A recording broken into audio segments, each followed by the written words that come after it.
मैं तो बाद में सुनाएगा। बात तो वही है, या उसके पास है या हमारे पास है।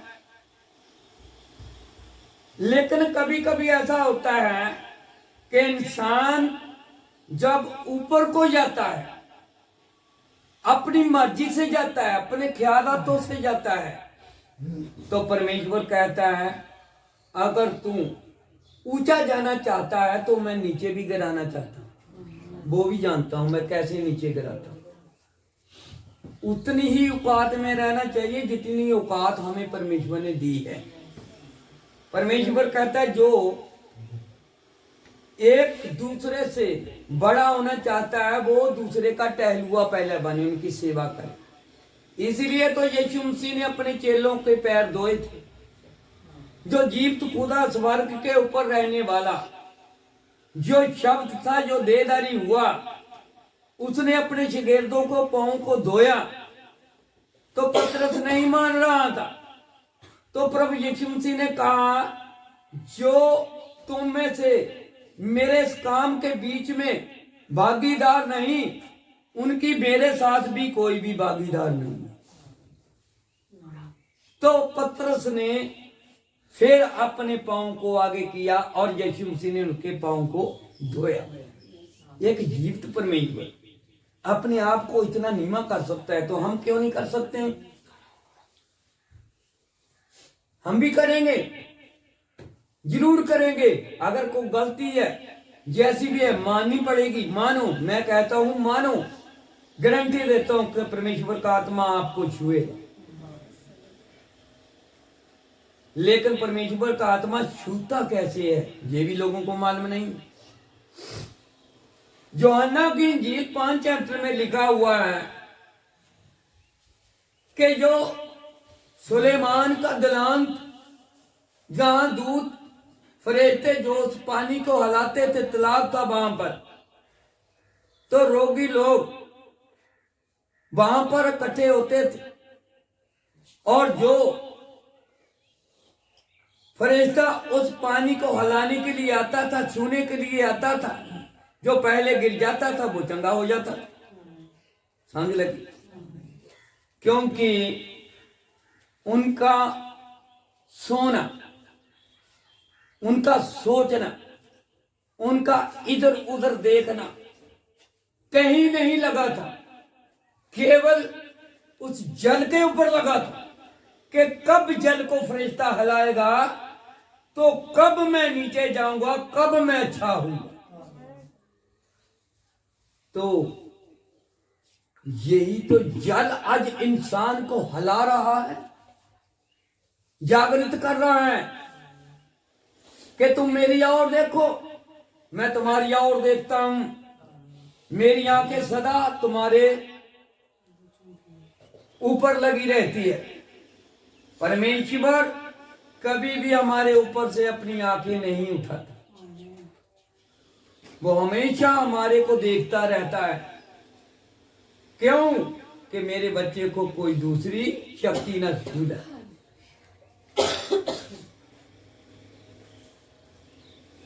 जब हम कोई भी इसी प्रकार छोटे बच्चे का जन्म मनाते हैं,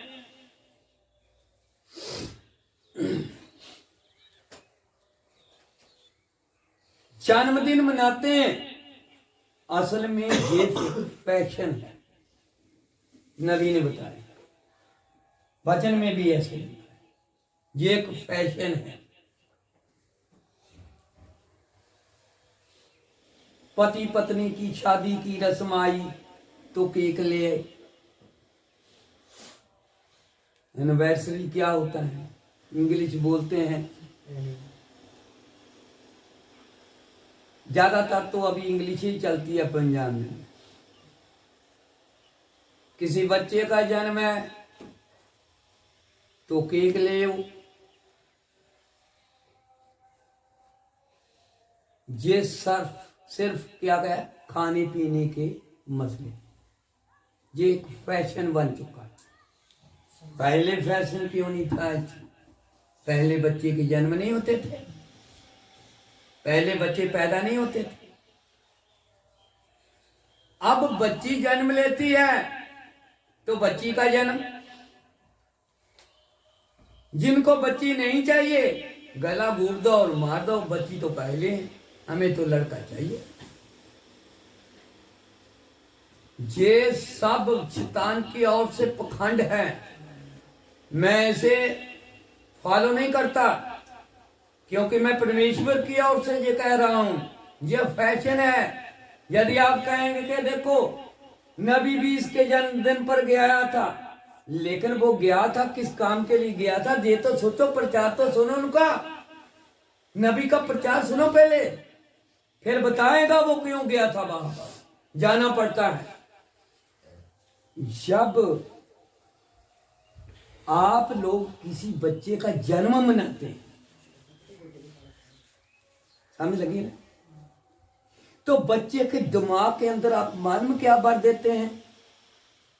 आप बच्चे के मन के अंदर ये भर देते हैं, दिमाग के अंदर, सोच के अंदर ये भर देते हैं कि आपके जन्मदिन के ऊपर गिफ्ट आएंगे।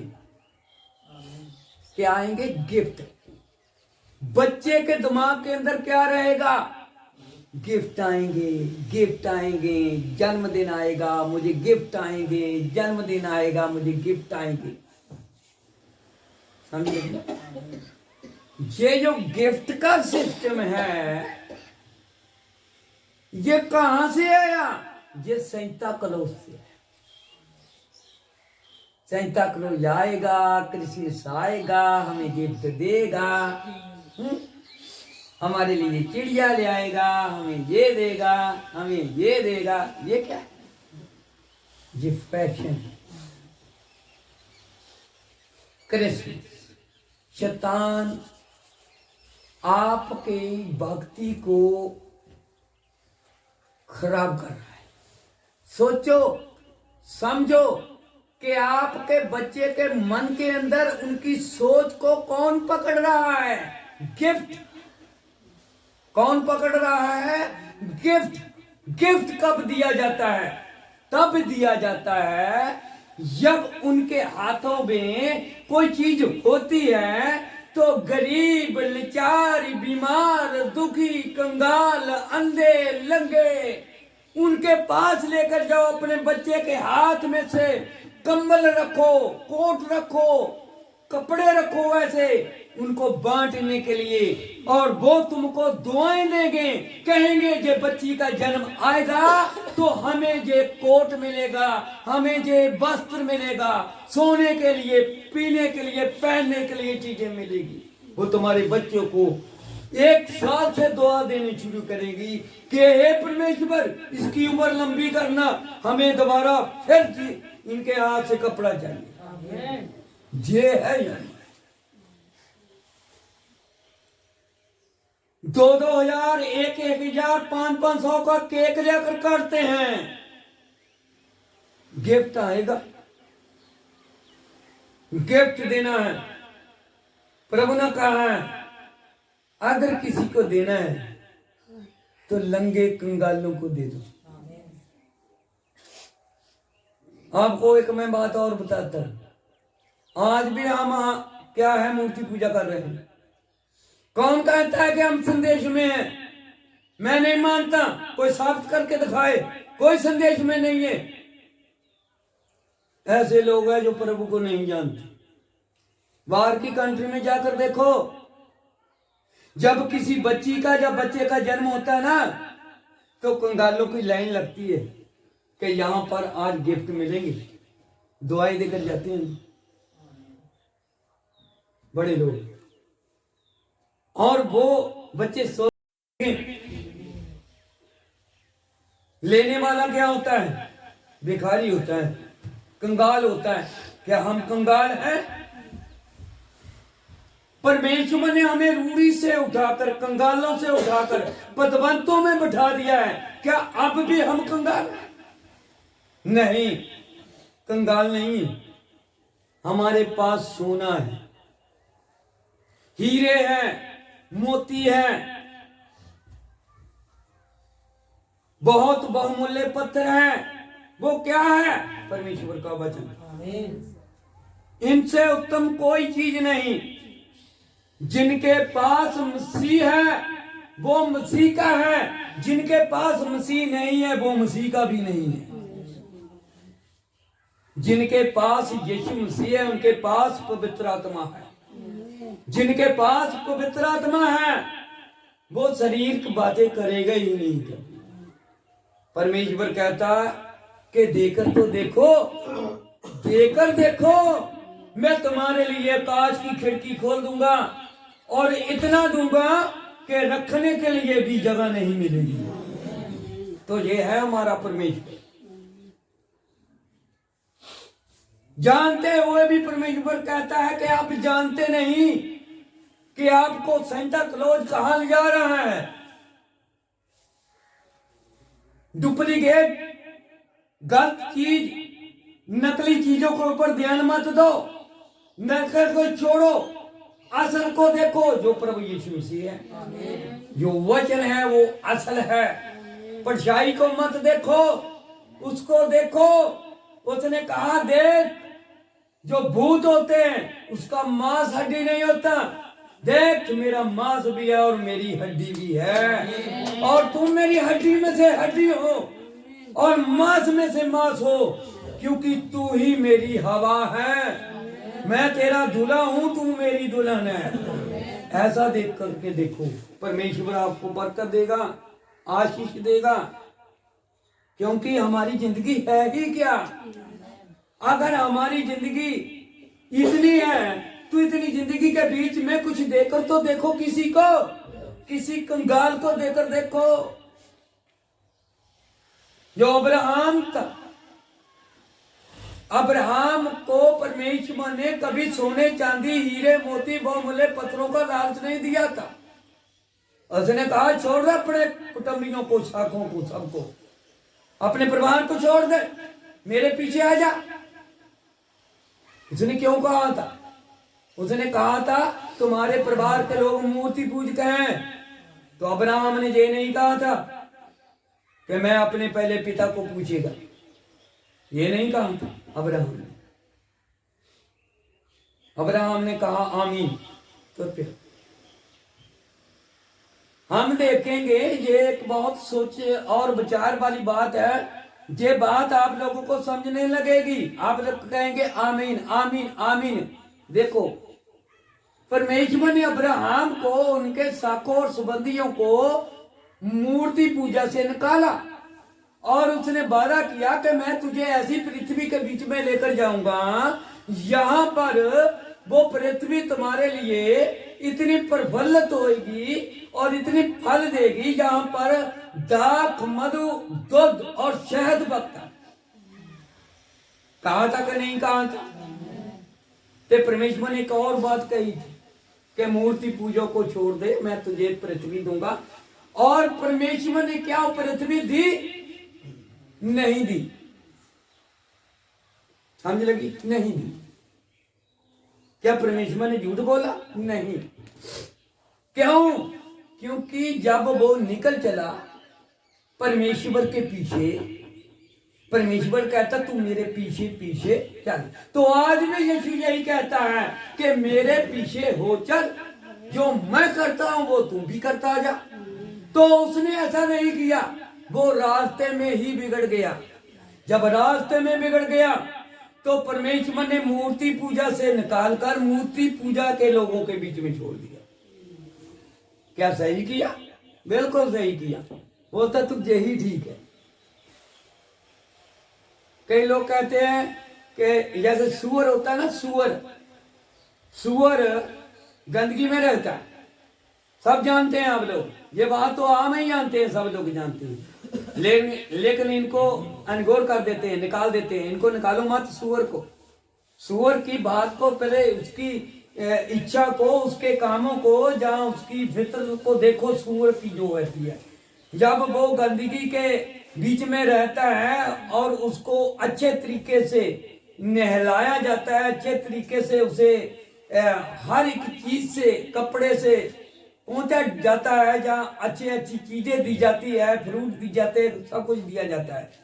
लेकिन फिर भी वो क्या करता है? फिर उठता है, कीचड़ में चला जाता है। जहां से आया वहां से चला गया। कहीं हम तो नहीं है क्या? हम तो नहीं ये काम करते? परमेश्वर जब हमें तौबा करने का वक्त देता है, विश्वास करने का वक्त देता है, बपतिस्मा लेने का वक्त देता है, तो उस चीज को नगौर मत करो। क्या समझे आप? उसको फॉलो करो, उसके मुताबिक चलो, क्योंकि जब आप मसीह की चाल चलोगे तो सब कुछ प्राप्त कर लोगे। तो यही बात होती है मेरे भाइयों और बहनों। मैं ये वचन अपनी ओर से या रात को सोचकर या दिन को सोचकर नहीं बनाया कि मैं किसी के ऊपर टिप्पणी करूं। ये जो स्थान है, यहां पर मैं खड़ा हूं और आप लोगों के बीच में प्रभु यीशु मसीह मौजूदा हाजिर है। यहाँ पर प्रभु यीशु मसीह मौजूदा हाजिर है।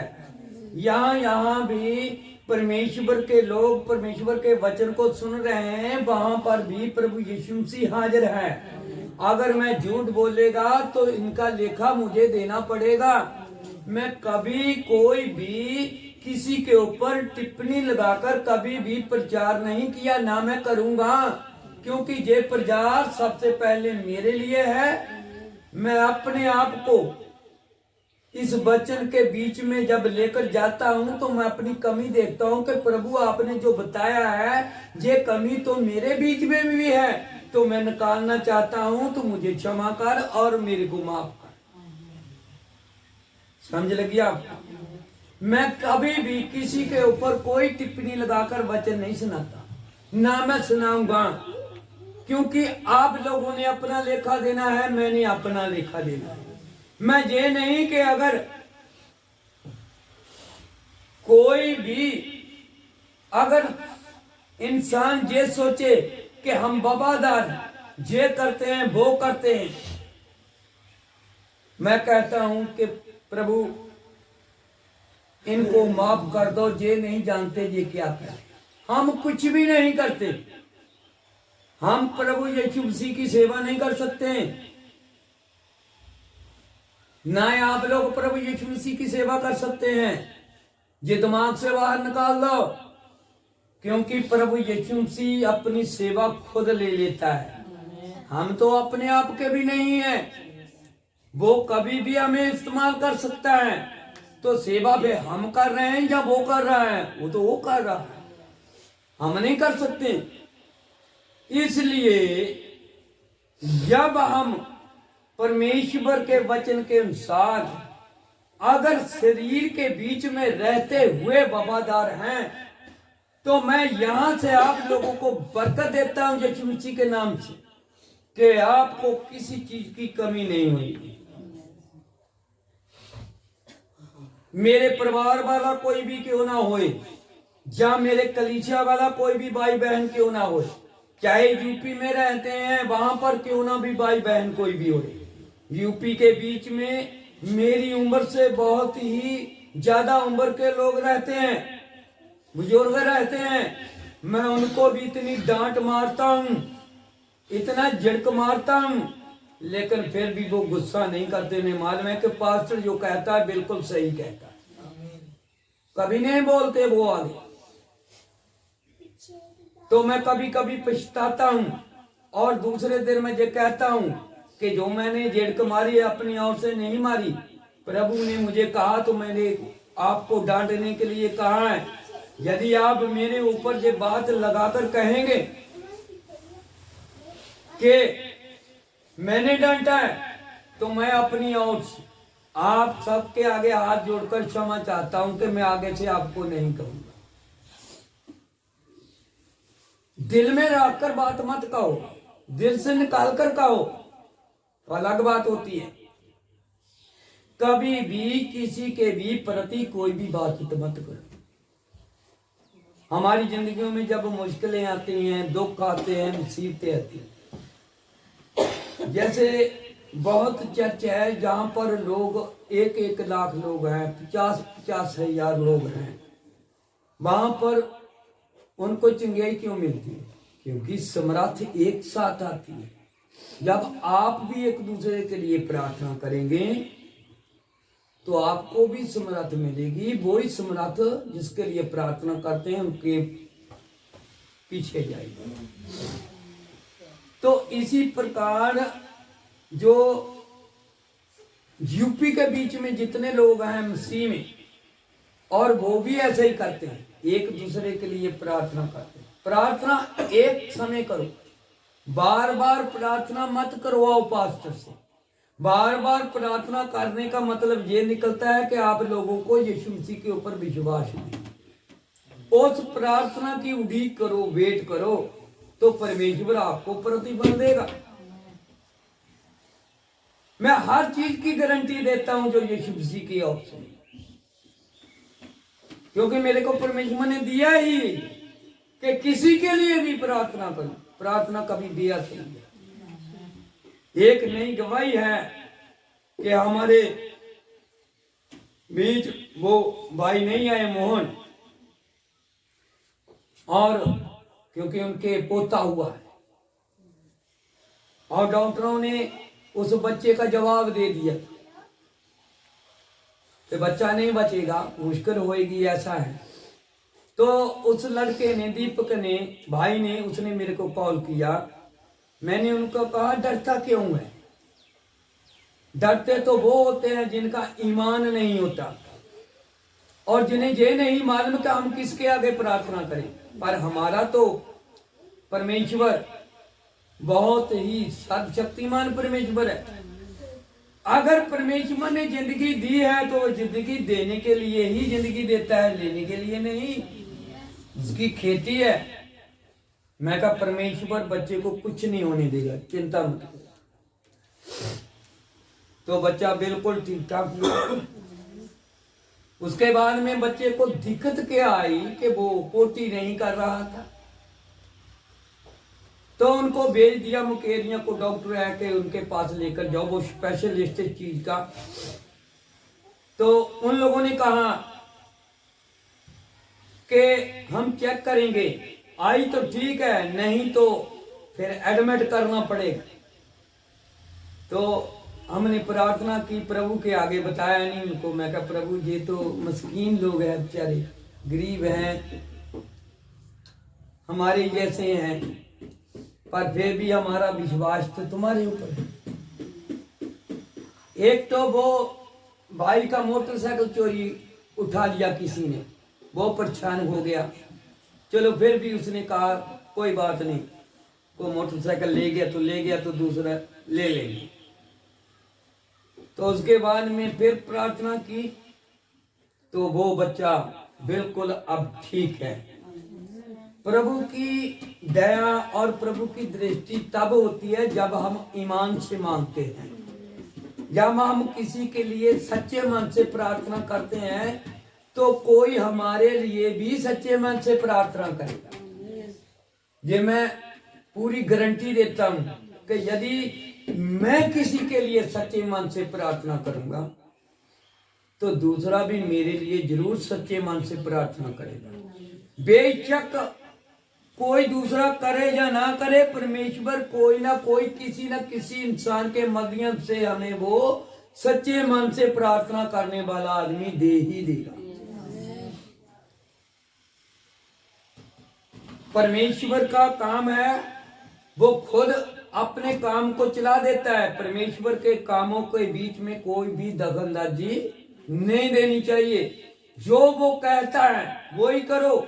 उसने कहा मैं जो तुझे सच सच कहता हूं कि जो मेरे ऊपर प्रतीत करता है वो मेरे ऊपर प्रतीत नहीं करता, वो उनके ऊपर प्रतीत करता है जिसने मुझे भेजा है। क्या आप लोग समझ गए कि ये फैशन को छोड़ो।